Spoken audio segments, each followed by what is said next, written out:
9, Apollo 14, 1971, Apollo 15, 1971, Apollo 16, 1972, Apollo 17, 1972 ഇങ്ങനെ 5ഓളം മിഷനുകൾ അതിനുശേഷവും ഉണ്ടായി.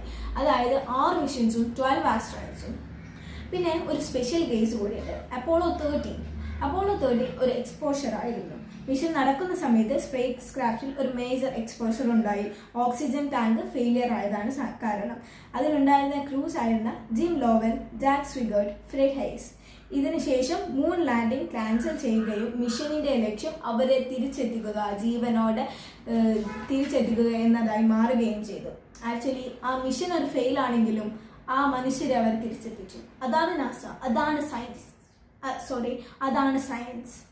പിന്നെ ആസ്ട്രോണറ്റ്സ് ആൻഡ് മിഷൻസും കൂടി പരിചയപ്പെടാം. 1969 July 20 Apollo 11 Neil Armstrong and Buzz Aldrin. 1969 November 19 Apollo 12 Pete Conrad Alan Bean. 1971 February 5 Apollo 14 Alan Shepard, Edgar Mitchell. Apollo 15 1971 July 30 David Scott, James Irwin.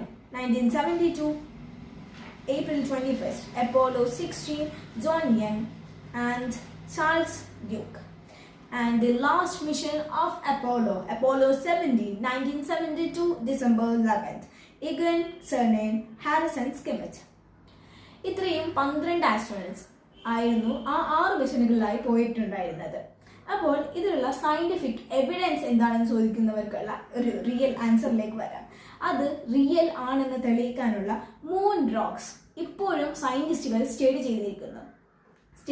ചെയ്തുകൊണ്ടിരിക്കുന്നു. പിന്നെ laser reflectors moon സർഫേസിൽ വെച്ചിട്ടുന്ന മിറേഴ്സിൽ നിന്ന് ലേസർ സിഗ്നൽസ് റിഫ്ലക്ട് ചെയ്യുന്നു എന്ന ഒരു തെളിവ് കൂടിയുണ്ട്.